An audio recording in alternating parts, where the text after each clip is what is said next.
వరంగల్ భద్రకాళి అమ్మవారి ఆలయం భక్తులతో కిటకిటలాడుతోంది. అమ్మవారికి ఇష్టమైన శుక్రవారం కూడా కావడంతో ఉదయం నుంచే దర్శనం కోసం భక్తులు బారులు తీరారు. మకర సంక్రాంతి రోజున అమ్మవారికి పూజలు నిర్వహిస్తే పుణ్యం లభిస్తుందని భక్తుల విశ్వాసం.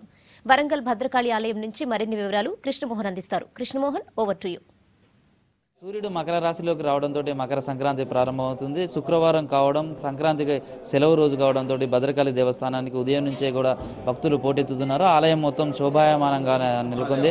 అమ్మవారిని సంక్రాంతి రోజు కూడా దర్శించుకొని పూజలు నిర్వహించడం తర్వాత తమకు మంచి జరుగుతుందని భక్తులు భావిస్తారు. అయితే సంక్రాంతికి చాలా ప్రత్యేకత ఉంటుంది. ఇంటి ముందు లోగిల్లో ముగ్గులు, గంగిరెద్దుల ఆటపాటలు, ఇటు గాలిపటాల్లో కాగితాలు ఎగురవేయడం ఇలాంటి కార్యక్రమాలన్నీ కూడా కొనసాగుతుంటాయి. అయితే భద్రకాళి దేవస్థానంలో అమ్మవారికి ఉదయం కూడా ప్రత్యేక అలంకారాలు చేయడంతో పాటు అమ్మవారికి ప్రత్యేక పూజా కార్యక్రమాలు చేస్తున్నారు. మకర సంక్రాంతి కావడంతో ఈ సంక్రాంతి రోజున ఎలాంటి పూజలు నిర్వహిస్తారు, ఈ సంక్రాంతి పర్వదినంకు ఎలాంటి ప్రత్యేకత ఉందనేది తెలుసుకునే ప్రయత్నం. అంటే మకరంలోకి సూర్యుడు ప్రవేశించడం ద్వారా ఎలాంటి ఉత్తర మంచి రోజులు వస్తాయి అంటారు. అసలు ఈ రోజులకు ఉన్నటువంటి ప్రత్యేకత ఏంటి? భద్రకాళి శరణమ్మ. సూర్యుడు మకర రాశిలో ప్రవేశించడంతో ఉత్తరాయణ పుణ్యకాలం ప్రారంభమవుతుంది. అదే మకర సంక్రాంతి. దేవతలకు ఇది పగటి కాలంగా భావిస్తారు. ఉత్తరాయణంలో మొత్తం కూడా దేవతకు సంబంధించినటువంటి ఒక దాన ధర్మాలు, పూజ ఇవి మాత్రమే జరుగుతాయి. ఉత్తరాయణంలో విశేషించి ప్రతిష్టలు, దేవునికి సంబంధించిన విశేష పూజలన్నీ కూడా ఉత్తరాయణంలో చేస్తారు. పాడి పంటలన్నీ కూడా ఇళ్లలో చేరడము, అందరూ కూడా చాలా సంతోషంగా ఉండడమే సంక్రమణం ఈ యొక్క మకర సంక్రాంతి ప్రత్యేకత. ఈ సంక్రాంతి పుణ్యకాలము ఉత్తరాయణము ప్రారంభమైనది. ఈ కాలంలో అమ్మవారు దర్శించిన వారికి గతంలో చేసిన పాపములన్నీ తొలగిపోతాయి. ఈరోజు విశేషించి అమ్మవారిని దర్శించడం చేత అందరికీ శుభాలు ప్రాప్తి అవుతాయి. ఈ మకర సంక్రాంతి తర్వాత అంటే చాలా మంచి రోజులు అంటారు. ఇప్పుడే ఏదైతే చాలా మంచి శుభకార్యాలు చేయడానికి కూడా ముహూర్తాలు ఇక్కడే బాగుంటాయి అంటారు. అంటే ఈ రోజులు ఎన్ని రోజులు ఉంటాయి? 6 నెలలు ఉత్తరాయణము. ఈ ఉత్తరాయణంలో విశేషించి దేవతా ప్రతిష్టలు, ముహూర్తాలు, పెళ్ళిళ్ళు కొంచెం అధికంగా ఉంటాయి.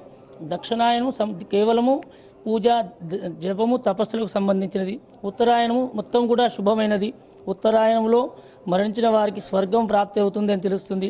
భీష్ముడు కూడా ఉత్తరాయణం వచ్చే వరకు, ఇప్పుడు భీష్మ ఏకాదశిని వస్తుంది, ఉత్తరాయణంలో ఏకాదశి నాడు మరణం కోరుకుంటాడు.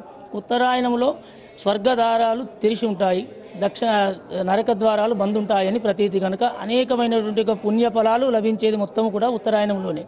ఇది అమ్మవారి దేవస్థానంలో ఉన్నటువంటి ఈరోజు ప్రత్యేకత ఆలయాలు.